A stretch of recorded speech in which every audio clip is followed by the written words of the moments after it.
할렐루야. 주님의 이름으로 환영합니다. 우리 다 같이 우리 마음과 뜻을 다해서 하나님께 예배드리겠습니다. 기도하겠습니다.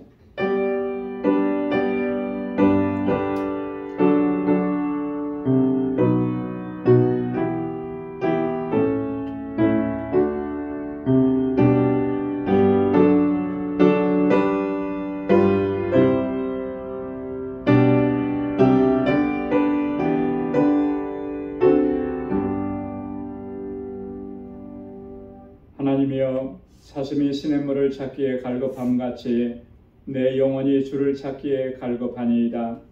내 영혼이 하나님 곧 생존하시는 하나님을 갈망하나니 내가 어느 때에 나아가서 하나님 앞에 배울고, 내 영혼아, 내가 어찌하여 낭망하며 어찌하여 내 속에서 불안하여 하는고. 너는 하나님을 바라라. 그 얼굴의 도우심을 인하여 내가 오히려 찬송하리로다. 아멘.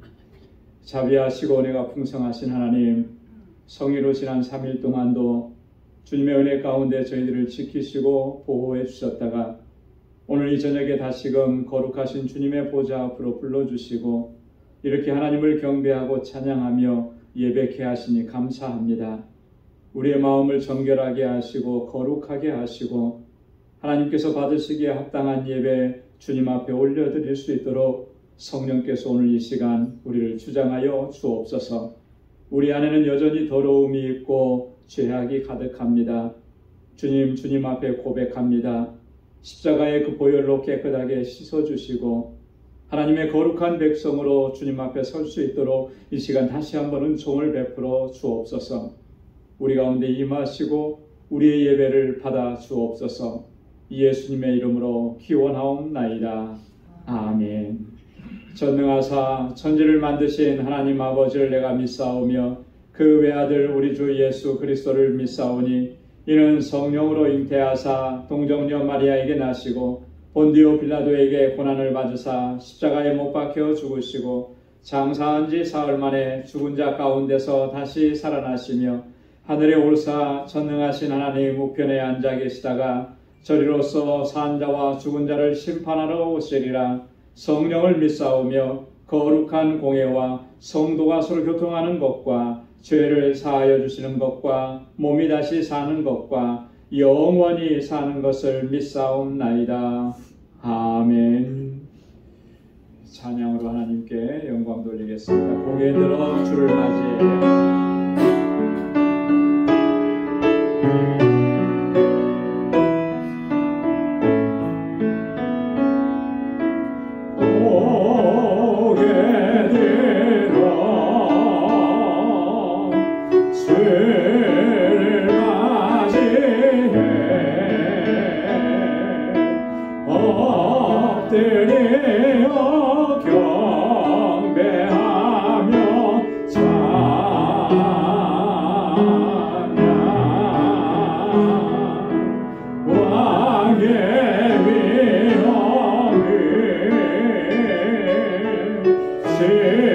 영광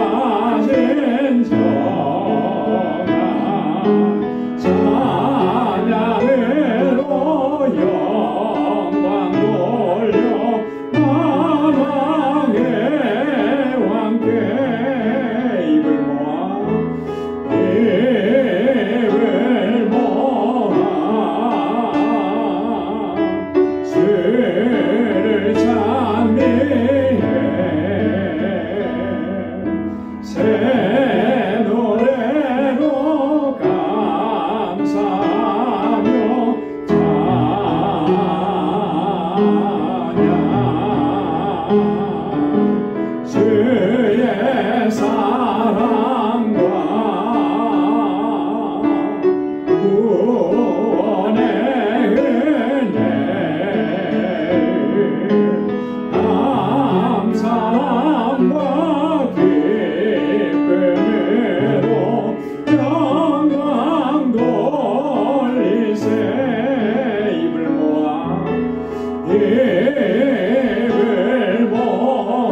구원의 은혜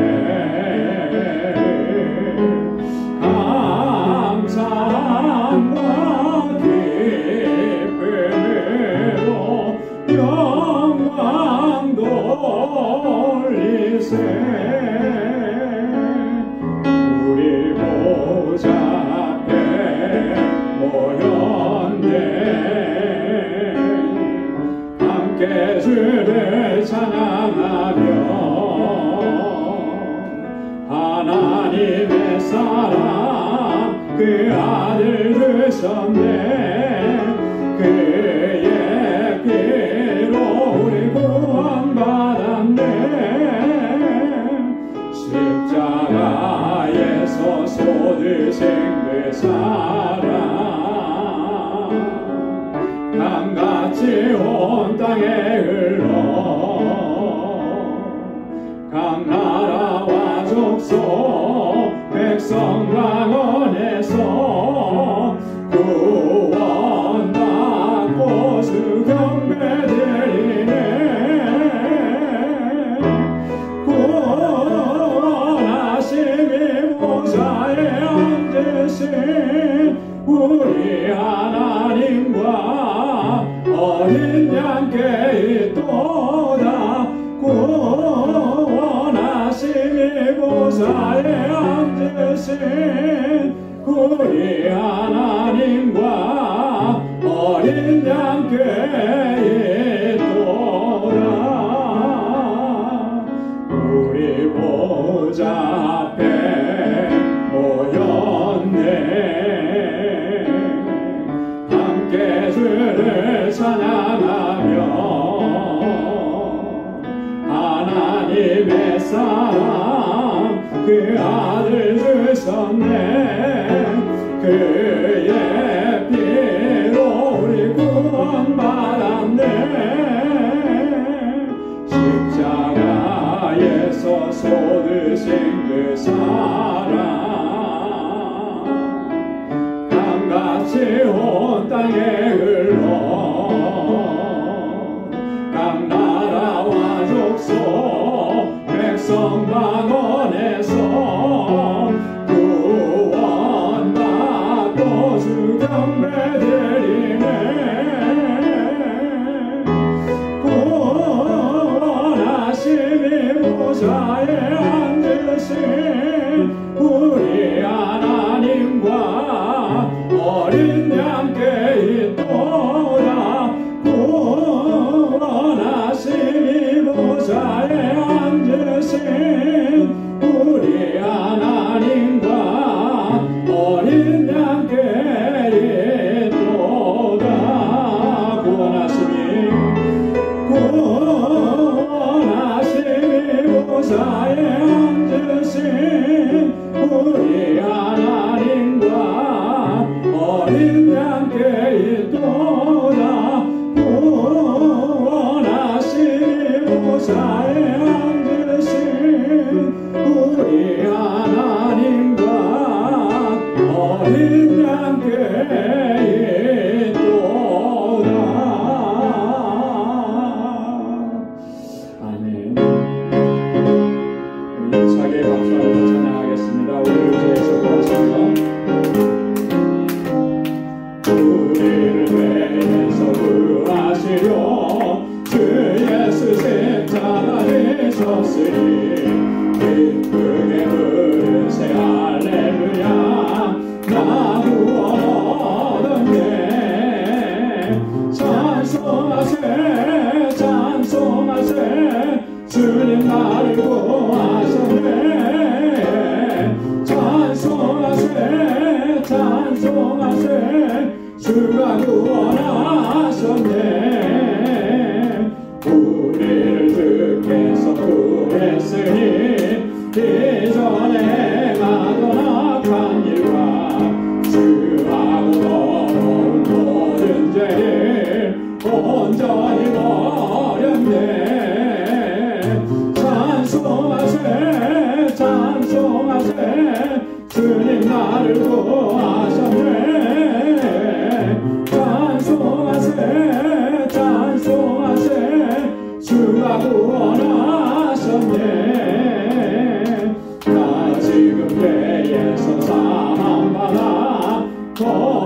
거룩한 백성이 되었으니 이 육신 장막을 벗을 때도 겁날 것 없겠네. 찬송하세 찬송하세 주님 나를 구하셨네. 찬송하세 찬송하세 주가 구원하셨네. 우리가 이 세상 떠날 때 예수의 손목을 굳게 잡고 영원히 즐거운 천국에서 주 함께 살겠네. 찬송하세 찬송하세 주님 나를 구하셨네. 찬송하세 찬송하세 주가 구원하셨네. 사절요. 우리가 이 세상 떠날 때에 예수의 손목을 굳게 잡고 영원히 즐거운 천국에서 주 함께 살겠네. 찬송하세 찬송하세 주님 나를 구하셨네. 찬송하세 찬송하세 주가 구원하셨네. 아멘.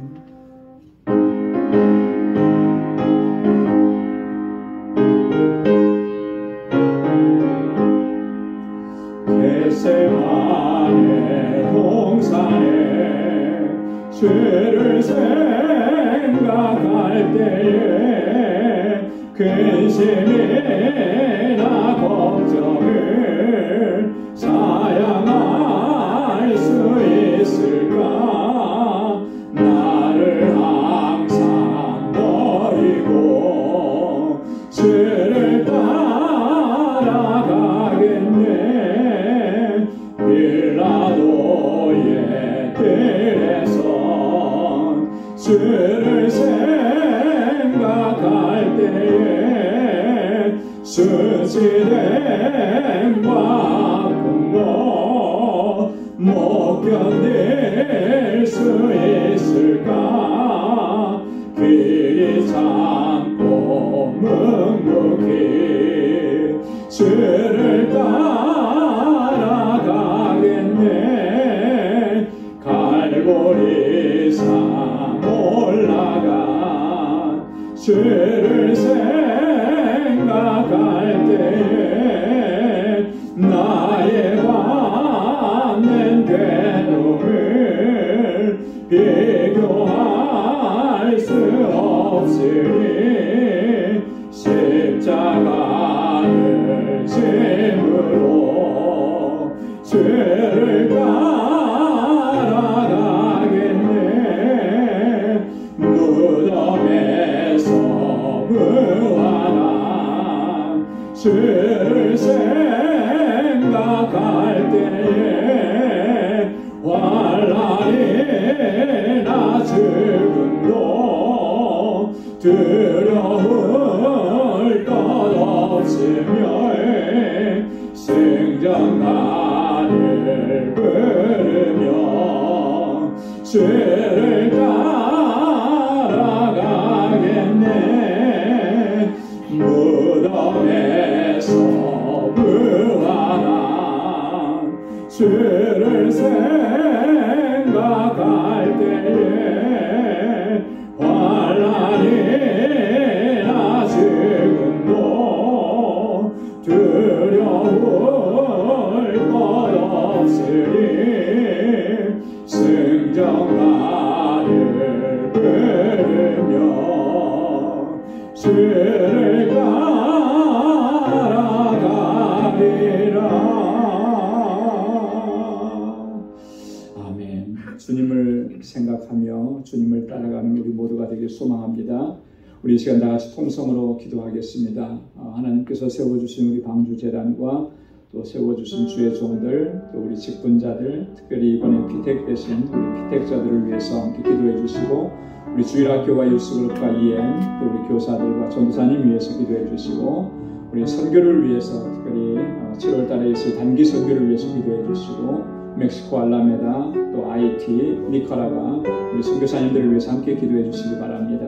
또 환우들을 위해서 어려움 겪는 우리 지체들을 위해서 우리 연로하신 어르신들을 위해서 함께 기도해 주시고 또 이 시간 주님 앞에 가지고 나온 우리 간절한 기도의 제목 다 같이 통성으로 하나님 앞에 기도하겠습니다.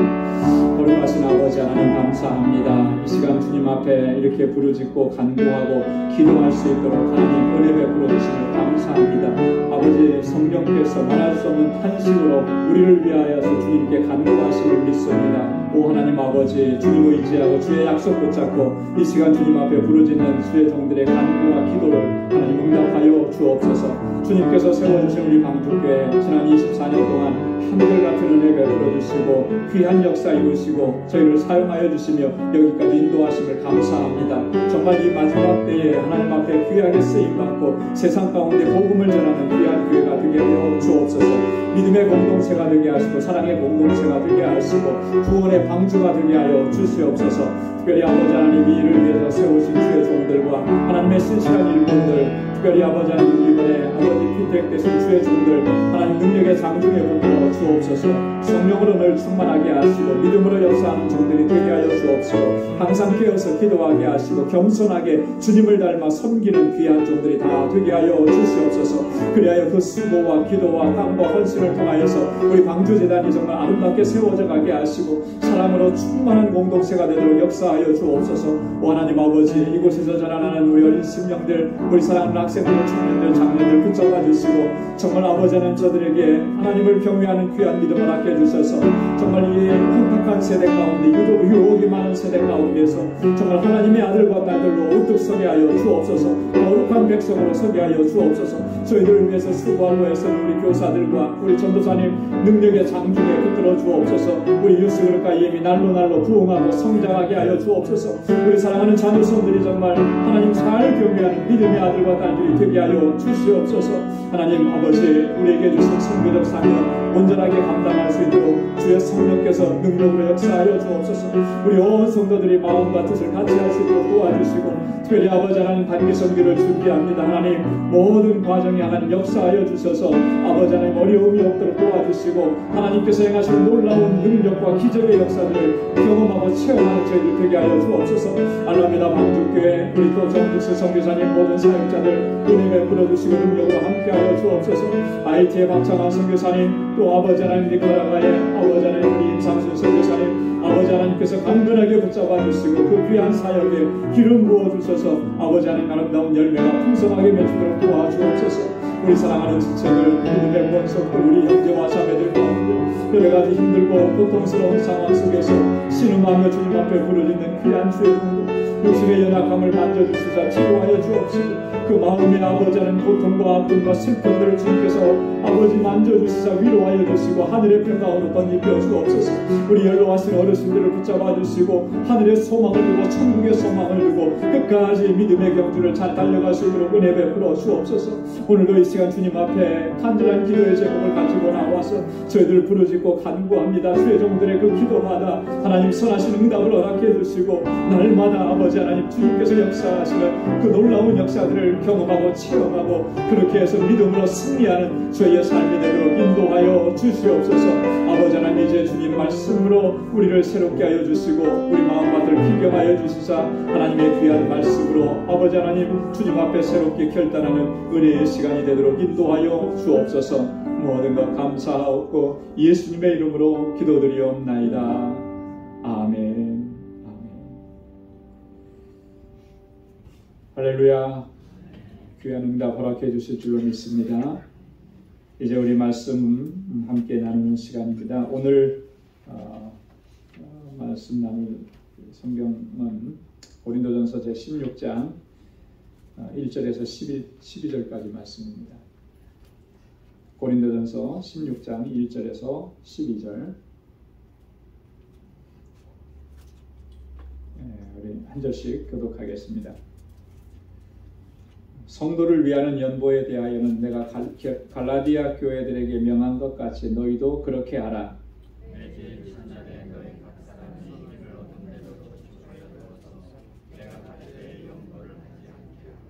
내가 이를 때에 너희의 인정한 사람에게 편지를 주어 너희의 은혜를 예루살렘으로 가지고 가게 하리니 내가 마게도냐를 지날 터이니 마게도냐를 지난 후에 너희에게 나아가서 너희와 함께 머물며 가담할 것도 없니 이는 너희가 나의 그곳으로 보내주게 하려 함이라. 이제는 지나는 길에 너희 보기를 원치 아니하노니 이는 주께서 만일 허락하시면 얼마 동안 너희와 함께 유하기를 바람이라. 내가 50절까지 되겠으에 내게 광대하고 공효를 이루는 문이 열리고 대적하는 자가 많음이니라. 디모데가 이르거든 너희는 조심하여 저도 두려움 없이 너희 가운데 있게 하라. 이는 저도 나와 같이 그의 일을 실천한 자입니다. 그러므로 누구든지 저를 멸시하지 말고 평안히 보내어 내게로 오게 하라. 나는 저가 형제들과 함께 오기를 기다리노라.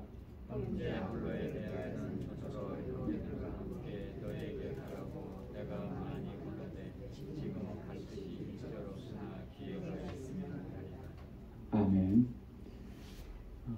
고린도전서 16장 이제 마지막 장에 저희가 도달했습니다.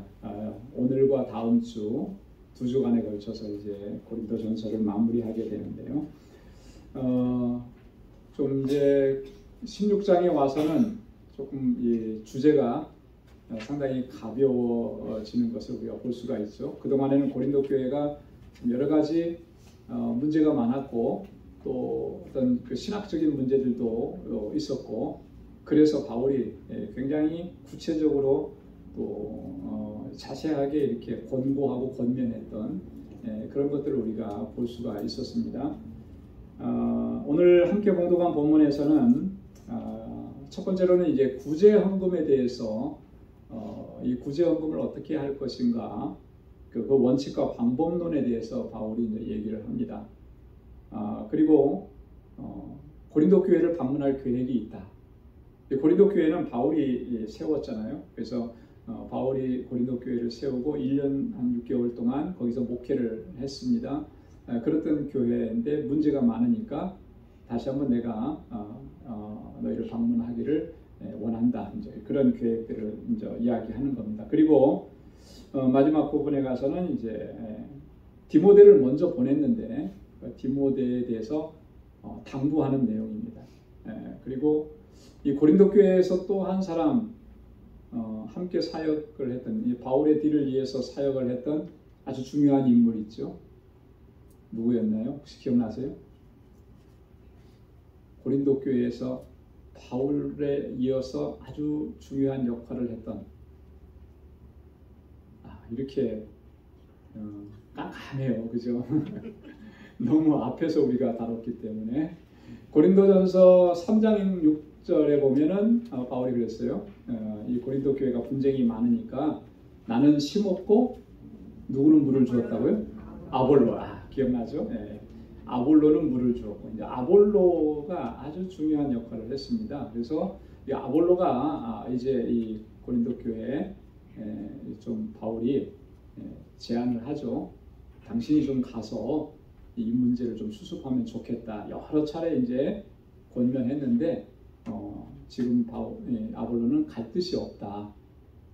이렇게 왜 갈 뜻이 없다라고 했을까? 그런 내용들도 우리가 좀 잠깐 살펴보도록 하겠습니다. 그래서 이렇게 세 부분으로 나눠서 볼 수가 있어요.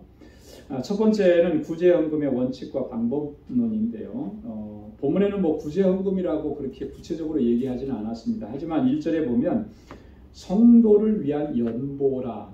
연보라는 말은 요즘에는 잘 안 쓰는 말이에요. 그죠? 옛날에는 헌금을 연보라고 그랬잖아요. 그죠? 옛날에 저 어렸을 때만 해도 연보라는 말을 참 많이 썼던 것 같아요.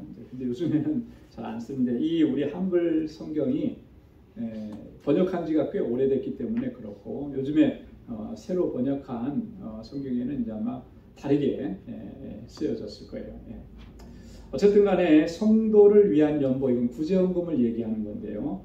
1절에 보면 내가 갈라디아 교회들에게 명한 것 같이 너희도 그렇게 하라 이렇게 얘기합니다. 누구를 위한 구제헌금이었냐면 특별히 오늘 3절에 보면은 예루살렘 교회 성도들을 위한 구제헌금이었다라고 하는 것을 알 수가 있죠. 3절에 보면 내가 이를 때에 너희의 인정한 사람에게 편지를 주어 너희의 은혜를 예루살렘으로 가지고 가게 하리니 너희의 은혜라고 하는 게 이게 바로 구제헌금을 얘기하는 거예요. 그걸 가지고 어디로 간다고요? 예루살렘 교회.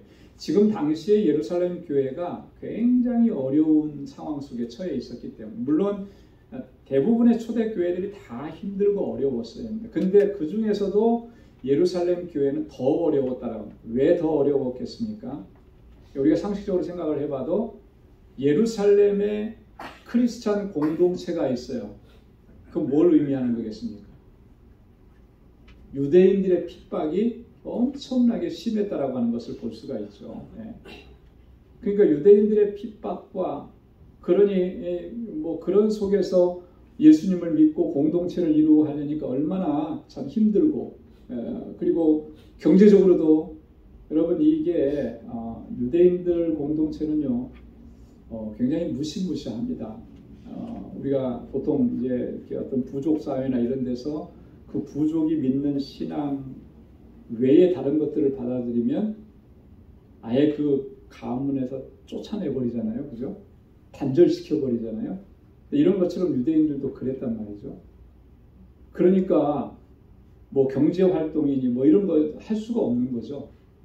그 생활이 뭐 말도 못하게 궁핍한 그런 삶이었다라고 하는 거예요. 그러니까 얼마나 어려웠겠나. 그래서 바울이 이 가는 교회들, 개척한 교회들마다 예루살렘 교회를 도와야 된다. 이제 그런 얘기를 많이 했고, 그래서 마게도냐, 아가야 지방에 있는 많은 교회들이 거기에 동참을 한 거예요. 이 고린도 교회도 마찬가지고, 그래서 그 구제헌금을 가지고 이제 예루살렘 방문할 때 그때 이제 같이 가게 됩니다.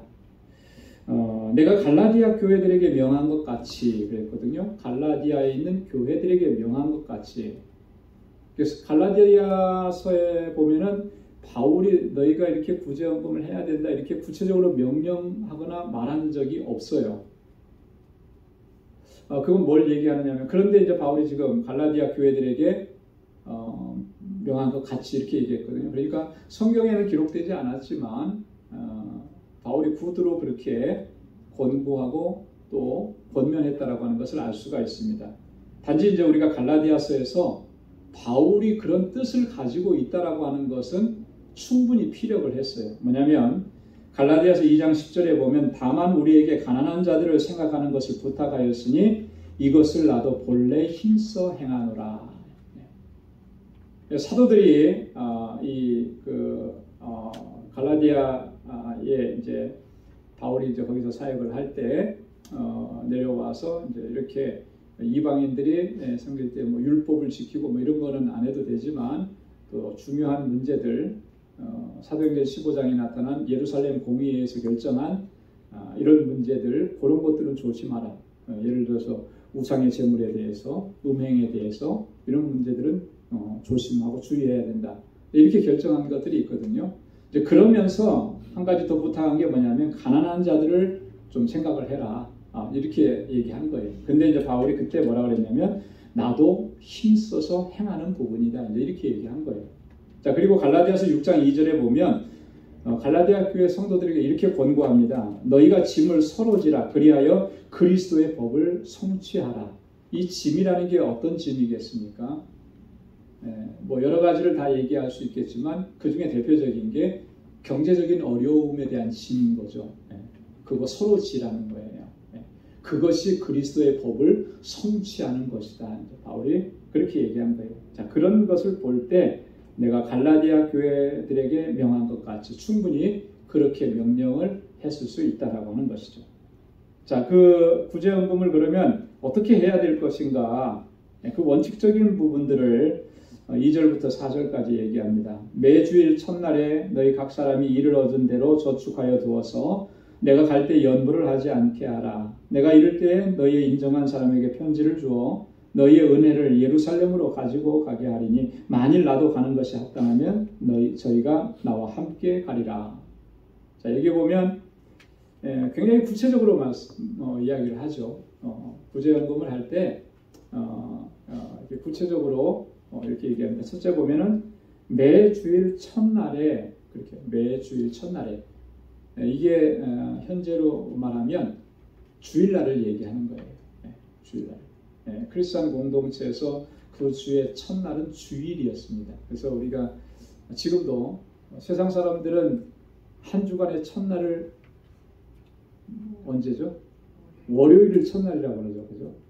근데 월요일을 첫날이라고 그러면서 한 주 시작할 때 달력을 보면 항상 첫 번째가 뭐예요? 주일이잖아요. 그 세상 사람들이 생각하는 거하고 실제로 표기하는 거하고 좀 다르게 생각하는 거예요. 주일이 첫날이에요. 그죠? 한 주의 첫날은 주일인 거죠. 그래서 그 주일에 이렇게 각자 준비했다가 하나님께 예배 드릴 때 구제헌금을 하도록 하라. 이게 이제 첫 번째였고요. 그 다음에 각 사람이 그랬어요. 각 사람이. 이게 이런 의미를 갖습니다. 구제헌금이라고 하는 것은 뭐 어떤 특정 계층의 사람만 하는 게 아니라 누구나 다 거기에 함께 참여해야 된다라고 하는 거예요. 내가 부유하든지 내가 좀 어렵든지 내가 좀 어렵다고 해서 뭐 나는 안 하고 뭐 이렇게 하지 말고 누구든지 다 참여하도록 하라라고 하는 각 사람이. 왜 그러냐면 우리 성도는 항상 우리가 지금까지 살아왔고 앞으로 살아갈 일이 하나님의 은혜와 사랑을 입고 살아가는 거예요. 그죠? 누구나 다 예외 없이 하나님의 은혜와 사랑을 입고 살아가는 사람들이라고 하는 거예요. 그렇다면 마땅히 하나님께서 원하시고 뜻하신 일에 우리가 같이 함께 해야 되는 건 마땅한 일이라고 하는 거죠. 그리고 실제로 구약 성경을 보면 율법을 통해서도 하나님께서는 이 사실을 강조했습니다. 구약 성경에 보면 율법을 쭉 주시면서 특별히 그 사회 안에서 그 어떤 소외 계층에 있고 어떤 경제적인 약자인 사람들을 적극적으로 돌아보도록 그렇게 했습니다. 그래서 고아와 과부와 객들을 특별히 돌아보라고 그렇게 말씀을 하신 거예요. 그래서 실제로 그렇게 한 인물에 대한 이야기가 나옵니다. 누가 그렇게 했을까요? 혹시 기억나는 사람 있습니까? 자, 예를 들어서 실제적인 방법까지 제시해 주셨어요. 이렇게 밭에 곡식을 벨 때 밭 모퉁이 끝에까지 다 베지 말고 남겨두라 그랬어요. 밭이 없어서 농사를 못 짓는 사람들, 먹을 것이 없는 사람들, 그 사람들이 와서 그걸 수확해다가 양식으로 삼게. 이렇게 하다가 이삭이 떨어질 수 있잖아요. 그거 다시 짚지 말라 그랬어요. 그대로 놔두라 그랬습니다. 그러면 이 사람들이 와서 그것을 가져다가 먹을 수 있고. 실제로 그렇게 한 사람이 있어요. 보아스죠. 그렇죠. 네, 맞아요. 보아스, 룻이 이삭 줍기 하러 갔을 때 보아스가 그렇게 한 거예요. 그죠? 이게 하나님의 뜻이고 하나님의 명령이었다라고 하는 거예요. 그러니까 여러분 하나님께서 내게 주신 은혜와 내게 주신 사랑으로 그것이 누군가 비교할 필요가 없는 거죠. 나는 하나님의 은혜로 살고 나는 하나님의 사랑 가운데서 살아간다고 하면 마땅한 거예요. 내가 좀 넉넉하고 여유가 있으면 좀 여유롭게, 내가 좀 그런 면에서 여유가 없으면 좀 여유롭지 못하면 좀 작게, 어떤 모습으로든지 이웃을 생각하고 섬기고 도와주는 이게 있어야 된다고 하는 것이죠. 그게 하나님의 뜻을 이루는 것이라는 거예요. 그래서 여기서 각 사람이라고 하는 말은 그런 의미를 담고 있다라고 하는 거죠. 자, 이익을 얻은 대로 그랬습니다. 이익을 얻은 대로 열심히 일해서 비즈니스를 하든지 어떻게 일을 하든지 해서 이익을 얻은 대로 그렇게 하라는 거죠. 소득의 형편에 따라서. 자, 근데 네 번째로는 저축하여 두어서 그랬습니다. 저축하여 두어서. 이게 무슨 말입니까? 준비 없이 즉흥적으로 하지 말고 평소에 잘 준비해 두었다가 주일에 그렇게 헌금하도록 하라. 여러분, 이게 왜 이 얘기를 이렇게까지 했을까요? 저축해 두어서. 여러분, 저축을 하면 다 저축하시죠? 저축하면 여러분들 이 생각이 다 어디에 가 있어요? 내 그 어카운트 밸런스가 얼마나 되나 거기에 가 있잖아요. 그죠? 아닌가요? 오늘 요만큼 넣었으니까 조금 올라갔겠다. 가 있어. 당연히 그건 자연스러운 거예요. 뭐 이게 뭐 속물이라서 그런 게 아니고 그건 당연한 거예요. 매일 준비하고 저축해 두라는 것은요. 여러분 구제헌금을 저축해 둘 때 무슨 생각을 하겠습니까? 우리 주변에 힘들고 어렵게 사는 사람들을 생각하는 거죠. 마음에 품는 거예요. 그리고 그들을 위해서 마음으로 기도하는 거예요. 그리고 물질로 준비하는 거죠. 이렇게 준비해서 드리도록 하라라고 하는 거예요. 그래서 구제헌금을 드리는 것, 그것도 중요하지만 더 중요한 것은 그 구제헌금을 드리는 마음의 자세가 더 중요하다라고 하는 것을 이야기하는 것입니다. 그래서 항상 생각하고 있어야 되는 거죠. 그래서 주변을 돌아보고 위에서 기도하고 어떻게든지 하나님의 주신 은혜를 나누려고 하는 그 마음으로 살아가라라고 하는 것이 이 본래의 구제헌금에 대한 본래의 의미고 뜻이라고 하는 것입니다. 그래서 내가 갈 때 연보를 하지 않게 하라. 내가 갈 때 딱 그때 맞춰서 마치 무슨 이벤트처럼 그렇게 하지 않도록 그렇게 하라라고 하는 것입니다. 자, 그리고 3절에 보면 바울이 한 가지 원칙을 제시하는데 내가 이럴 때 너희의 인정한 사람에게 편지를 주어 너희의 은혜를 예루살렘으로 가지고 가게 하리니 그랬습니다. 바울이 직접 그것을 가지고 가겠다라고 하지 않고요. 너희에게서 인정한 사람, 너희가 인정한 사람에게 편지를 써서 주어서 그 사람과 동행해서 함께 전달하도록 하겠다. 바울이 얼마나 참 세심하게 주의하면서 이렇게 하고 있는지 잘 우리가 발견할 수가 있는 거예요. 왜 그랬겠습니까? 선한 일을 하는 데 있어서도 좋은 일을 하는 데 있어서도 조금이라도 오해가 생기지 않도록 불미스러운 일이 생기지 않도록 이렇게 철저하게 준비해서 하는 거예요. 바울이 그 정도로 생각이 깊었다라고 하는 것을 오늘 우리가 여기서 배우게 되는 거예요. 자, 이 구제헌금에 대해서는 이렇게 이야기를 하고요. 그 다음에 두 번째 단락에서 바울이 5절부터 9절까지 고린도 교회 방문하겠다라고 하는 계획을 이야기합니다. 5절 6절에 보면 마게도냐를 지나서 너희에게 나아가서 과동할 듯도 하다 이제 그렇게 얘기하죠. 자, 한 가지 여러분 질문을 하나 드려볼게요. 오늘 본문을 좀 주의 깊게 여러분 봉독을 했으면 알 수 있는 건데, 자, 바울이 이 편지를 쓸 당시에 지금 바울은 어디에 있었을까요? 너무 어려운 질문인가요? 네? 큰 소리로 한번 얘기해 주세요. 네, 틀려도 괜찮아요. 근데 본문 속에 다 감옥에는 안 있었어요. 그때는. 네, 고린도전서는 옥중서신은 아니니까 감옥은 아니고요. 여러분이 자주 들었던 지명이에요. 에베소. 네, 에베소예요. 네, 에베소에서 이 편지를 썼어요. 왜냐하면 8절에 보면 뭐라고 얘기하고 있냐면 내가 오순절까지 에베소에 유하려 함은 그래요. 네, 여기 이제 답이 다 나와 있잖아요.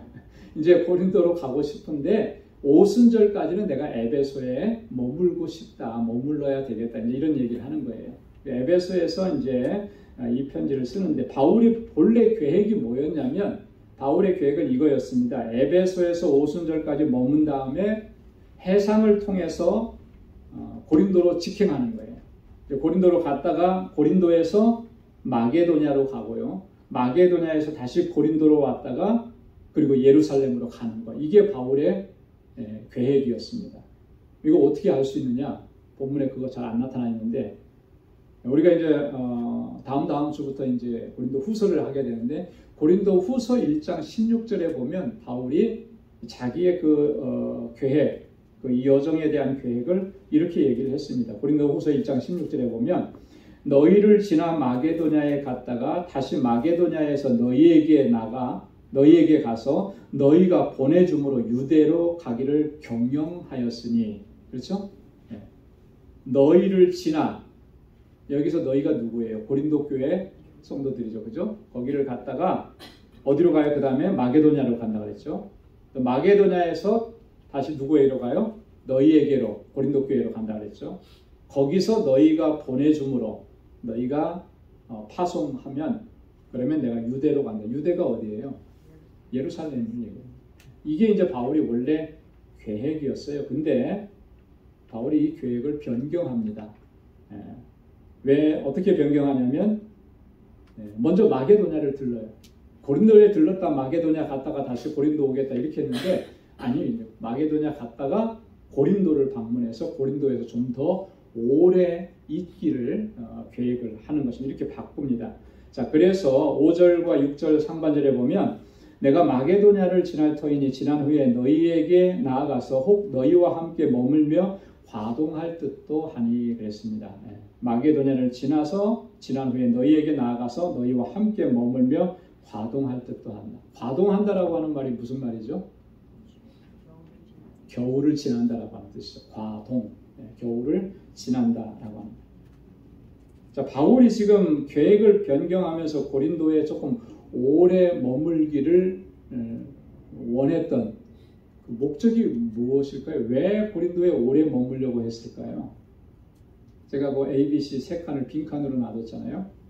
한번 좀 이렇게 상상해 보시고 생각해 보시라는 뜻인데, 앞에 과동할 듯 하니 하니까 그게 아마 첫 번째 이유였을 거예요. 겨울을 지나기 위해서. 오래 겨울을 지나려면 오래 지금처럼 뭐 자동차 여행하고 뭐 이런 게 아니잖아요. 겨울철이 되면 이동하기가 힘들죠. 그러니까 겨울은 지나야 되는 거예요. 그래서 아마 이 추위를 피하고자 함이 아마 또 첫 번째 이유였을 거고, 근데 그것만 이유였겠는가? 그렇지는 않죠. 고린도 교회는 사실 아까도 말씀을 드렸지만 문제가 굉장히 심각한 문제가 많았던 그런 교회였다고. 그러니까 그 문제를 어떻게 하든지 좀 해결을 해줘야 되는 상황이 된 거죠. 그래서 그 문제를 해결하려고 하는 그 바울의 의지가 여기에 담겨져 있는 거예요. 그래서 그 기간 동안에 고린도 교회 성도들을 모아놓고 뭐 세미나를 하든지 뭐 부흥회를 하든지 뭘 하든지 해가지고 그 문제들을 좀 정리해주고자 하는 그런 마음이 컸다라고. 자, 그럼 세 번째는 뭐였을까요? 세 번째도 목적이 있어요. 이 세 번째 목적도 본문에 힌트가 들어 있습니다. 우리가 한 번에 쫙 읽어가지고는 그게 답을 찾기가 쉽지는 않아요. 세 번째 목적은 이런 거예요. 자, 겨울이 지나면 바울은 어떻게 해야 돼요? 이제 떠나야 되죠. 그죠? 새봄이 오면 다시 이제 전도 여행을 떠나야 되는데, 그러려면 필요한 것들이 있죠. 여행을 가려고 하면 식량도 필요하고 경비도 필요하고 뭐 이런 것들이 많이 필요해요. 그래서 이제 고린도 교회 성도들이 그 부분을 좀 지원해 주면 좋겠다.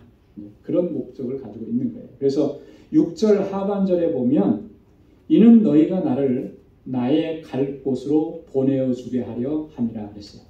내가 지금 갈 곳으로 너희가 좀 서포트해서 보내주기를 원한다. 이게 목적이었다라고 합니다. 자, 근데 이런 그 계획도 변경하고 다 했습니다. 하지만 정말 중요한 건 뭐냐면 7절에 보니까 주께서 만일 허락하시면이에요. 주께서 만일 허락하시면. 이제는 지나는 길에 너희 보기를 원치 아니하느니, 지나가는 길에 잠깐 너희 얼굴만 보는 정도, 인사만 하는 정도, 그것 가지고 안 된다는 거예요. 얼마 동안 너희와 함께 유하기를 바란다는 거예요. 이게 이제 바울의 간절하게 바라는 거예요. 근데 그 앞에 전제가 있습니다. 그게 뭐냐면 주께서 만일 허락하시면. 자, 그 고린도 교회 성도들하고 함께 이야기하면서 그 문제를 해결하려고 하는 거 참 좋은 일이잖아요. 그 좋은 일이어도 주님께서 허락해 주셔야만 그게 가능한 일이라고 하는 것을 바울은 분명하게 믿고 확신하고 있었던 것이죠. 이런 신앙을 가리켜서 우리는 하나님의 절대 주권에 대한 신앙만이다 이렇게 얘기하는 거예요. 우리가 뭔가를 생각하고 계획하고 그걸 막 추진하고 그래서 막 불도저처럼 밀고 나가고 이거 다 좋은데요. 그거 다 좋은데 그거에 우리는 한 단계 더 올라가야 되는 거예요. 뭐냐면 주님께서 뭐라고 하시는지, 주님께서 어떻게 인도하시는지.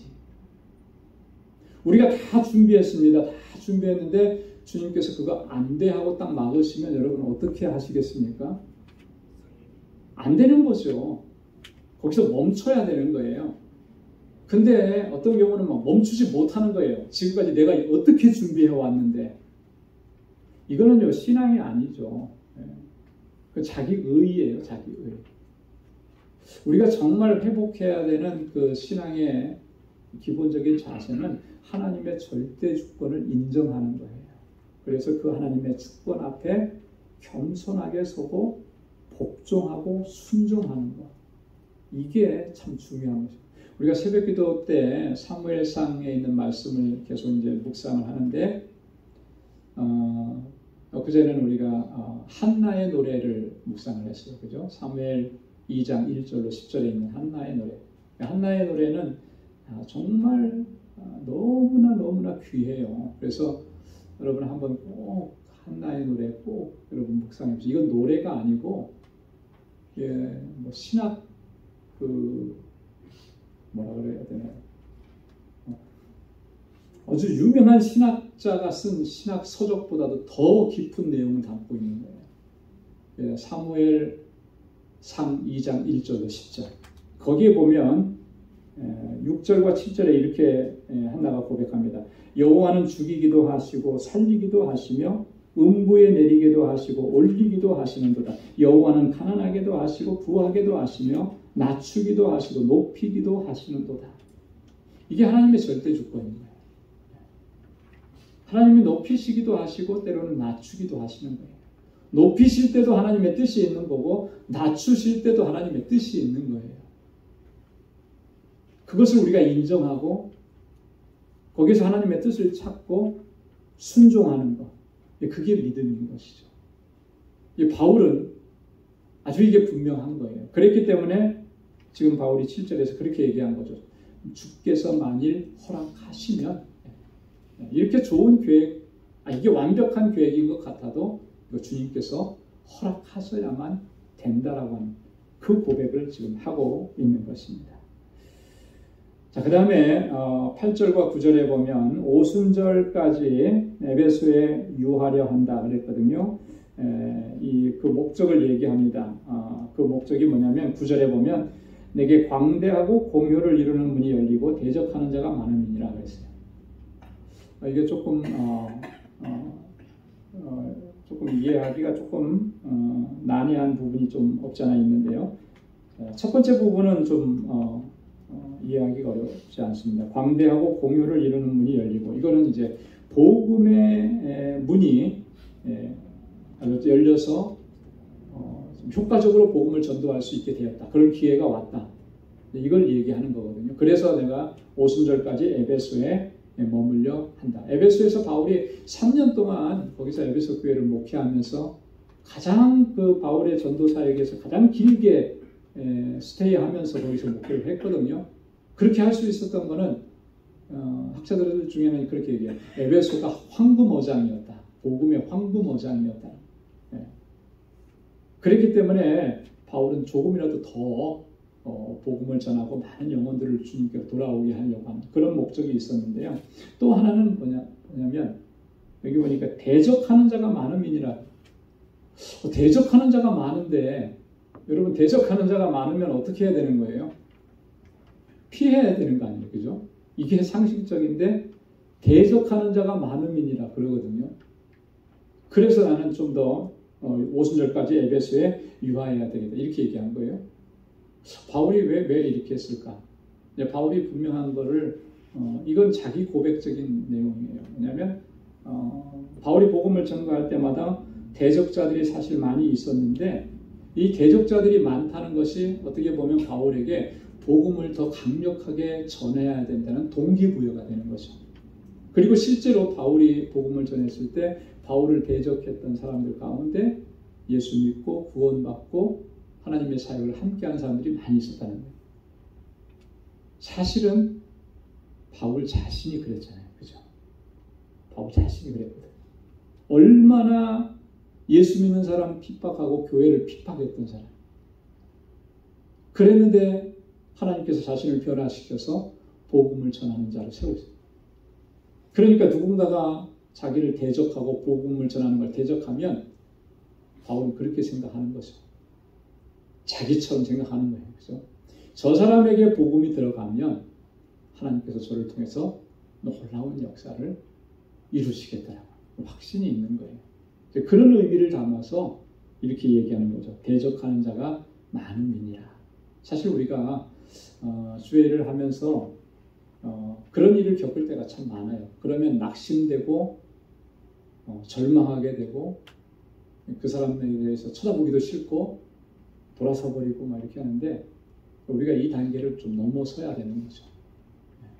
그래도 포기하지 말아야 될 것은 하나님께서 그에게도 생명의 역사를 이루시고 또 그렇게 하신다면 하나님께서 놀라운 일들을 이루어 가실 것이라고 하는 그런 기대와 확신을 가지고 우리가 복음을 전해야 할 줄로 믿습니다.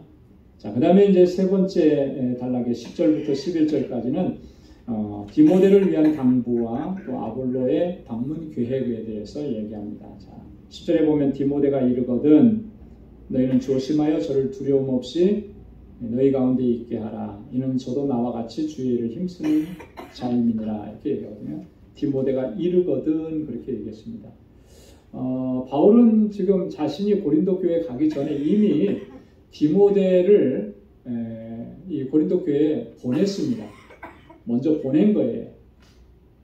자, 그런데 이제 편지가 디모데보다 먼저 고린도에 도착하는 그런 상황이 된 거죠. 마치 이런 거예요.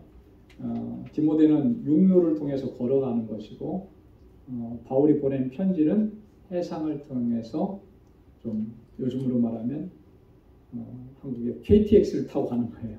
그러니까 먼저 도착을 하는 거죠. 그러면 이제 이 디모데가 온다라고 하는 거죠. 편지를 받아보고 디모데를 맞이하게 되니까 이제 그걸 지금 시차를 두고 바울이 지금 얘기를 하는 거예요.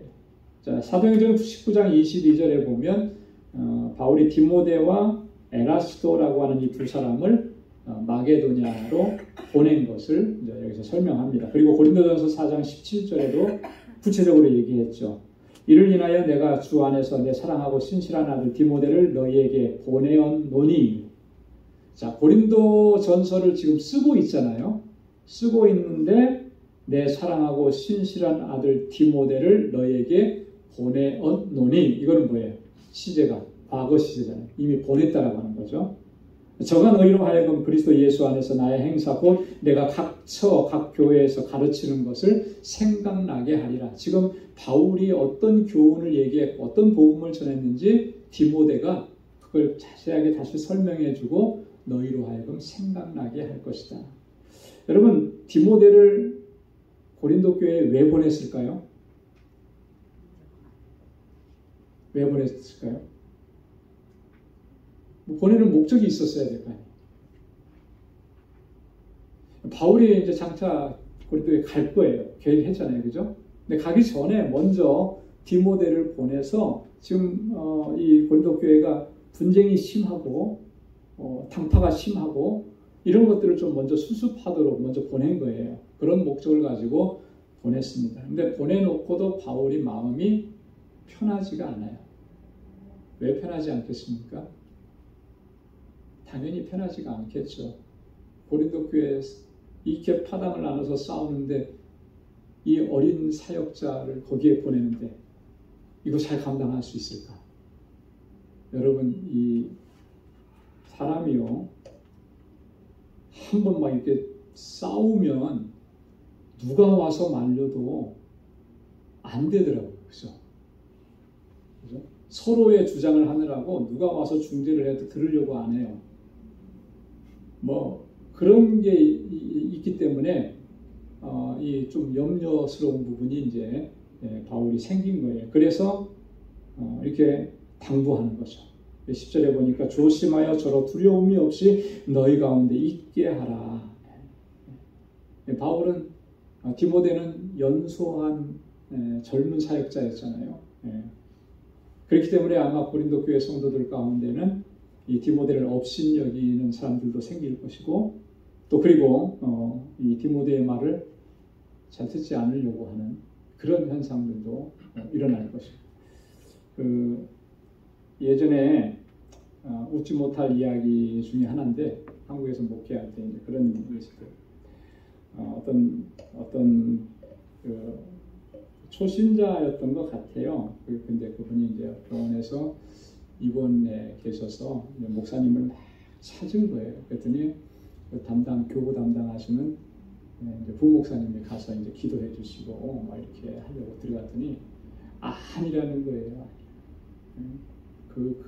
저 사람 말고 진짜 목사님 오라고.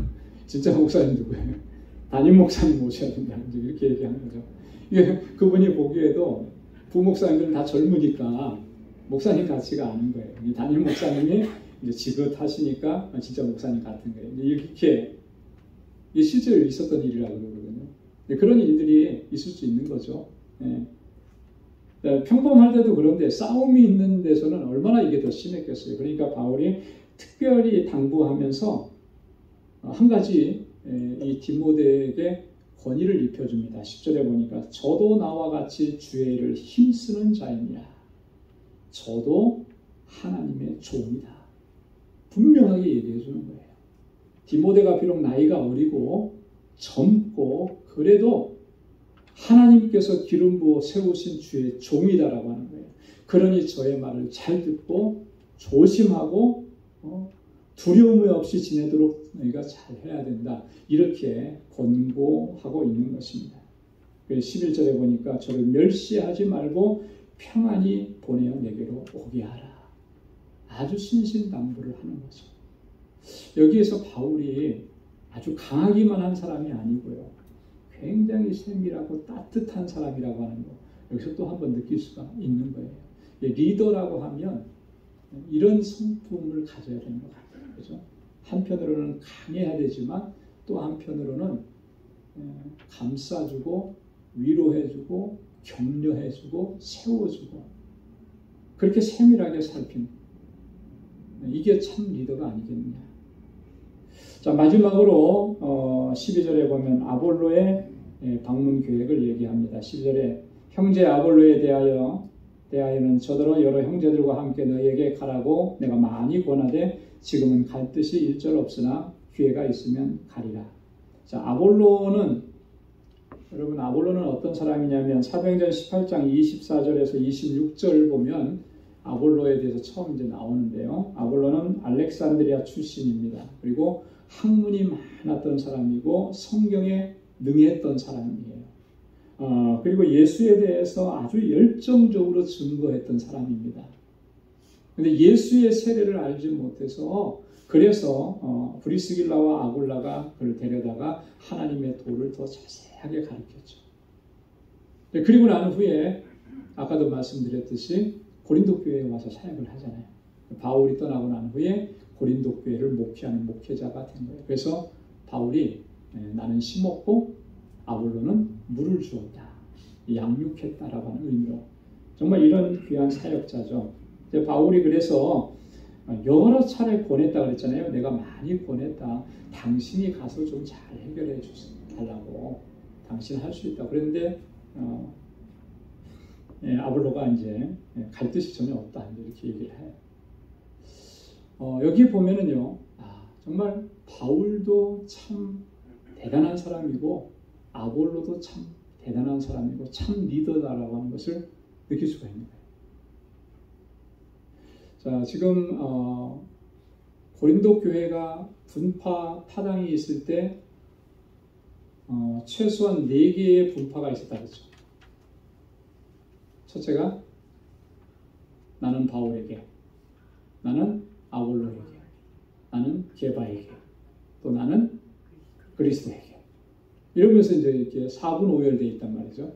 근데 그 중에 가장 그 세력이 크다라고 보면 바울과 아볼로파예요. 그죠? 당연히 바울은 심었고 아볼로는 물을 줬으니까 그쪽에 이제 숫자가 훨씬 더 많았겠죠. 자, 그 상황 속에서 만약에 바울이 간다 그러면 바울을 지지했던 사람이 굉장히 힘을 얻을 거예요. 아무래도 우리가 지지하는 사람이 많다. 아볼로가 간다 그러면 아볼로를 지지하는 사람이 힘을 얻을 거란 말이죠. 자, 이런 상황이 되니까 아볼로가 생각할 때 그거는 교회를 위해서 좋은 모습이 아닌 것 같아요. 교회는 물론 자기를 지지해주고 그러는 거 좋지만, 응원해주고 그렇게 격려해주는 거 좋지만, 그것이 교회를 나누고 교회를 분쟁을 일으키고 다툼을 일으키고 이렇게 하면 그거는 잘못된 거라는 거죠. 그런데 거기에 내가 간다. 그러면은 나를 지지한 사람들은 힘을 얻을 수 있겠지만 더 큰 문제가 생길 수 있지 않겠느냐. 교회를 먼저 걱정하는 거죠. 교회를 먼저 염려하는 거예요. 그래서 나는 갈 뜻이 없다. 바울이 여러 번 얘기했다 그랬잖아요. 많이 보냈어요. 그 정도로 보냈으면 못 이기는 척하고 한번 갈 수 있는데 아닌 거죠. 아닌 거예요. 자, 그리고 반대로 바울도 자기가 가서 이렇게 할 수도 충분히 있죠. 그런데 그렇게 하지 않고 아볼로를 보내는 거예요. 보내려고 하는 거예요. 그러니까 이 두 사람이 참 대단한 사람들이다라고 하는 거죠. 리더는 어떠해야 하는지 리더의 성품 이런 것들을 좀 생각해 보게 돼요. 자기의 어떤 편의, 자기의 유익, 자기를 지지하는 사람들이 어떻게 조금이라도 더 혜택을 입고 이런 거를 생각하는 것이 아니라 오로지 교회만을 생각하는 거죠. 교회가 어떻게 하면 평안해지고 교회가 어떻게 하면 안정이 되고 그렇게 될 수 있을까? 그것만을 생각하는 거예요. 이게 참 리더고 참 목회자가 아니겠느냐. 여러분, 그런 목회자, 그런 교회의 리더들이 되어야만 이 교회가 정말 하나님 보시기에 아름다운 모습으로 세워져 가게 될 줄로 믿습니다. 그래서 오늘 이 본문을 통해서 다시 한번 우리가 또 교훈을 얻고 깨닫게 되는 것이죠. 자, 오늘 그래서 12절까지의 이 말씀들을 함께 묵상을 했습니다. 이 내용들을 다시 한번 또 여러분 주일 오기 전까지 좀 이렇게 묵상하시면서 하나님 앞에 우리를 또 잘 세워갈 수 있는 우리 모두가 될 수 있기를 주님의 이름으로 축원합니다. 기도하겠습니다. 하나님 아버지 감사합니다. 오늘도 이 저녁에 저희들에게 하나님 귀한 말씀으로 또 도전해 주시고 권고해 주시고 우리가 어떻게 하나님을 섬기고 또 어떻게 하나님의 뜻을 이루어가야 하는지를 또 잘 배울 수 있도록 인도해 주셔서 감사합니다. 주님께서 주신 은혜를 따라서 하나님의 뜻에 온전하게 순종하는 저희들 되게 하여 주옵소서. 내 뜻대로 행하려고 하지 않게 하시고 오직 하나님께서 원하시고 뜻하신 일에 순종하면서 나아가는 저희들이 되게 하여 주옵소서. 우리 방주 공동체가 정말 하나님께서 기뻐하시는 귀한 믿음의 공동체로 견고하게 서서 주님 오시는 그날까지 이 복음의 사명을 잘 감당할 수 있도록 도와주시고 특별히 세워주신 하나님의 귀한 일꾼들에게 능력과 권능으로 덧입혀 주옵소서. 우리 사랑하는 성도들 가정과 또 하는 모든 일 가운데 하나님의 은혜와 평강으로 덧입혀 주옵소서. 이제는 우리 주 예수 그리스도의 무한하신 은혜와 하나님 아버지의 크고 놀라우신 사랑과 성령의 위로 교통 충만하심의 역사가 하나님의 뜻에 순종하고 하나님의 영광을 위해서 살아가기로 결단하는 우리 방주의 모든 믿음의 권속들과 또 저들의 가정과 직장 또 생업의 터전과 학업 위에 이제로부터 영원까지 함께 하시기를 간절히 축원하옵나이다. 아멘.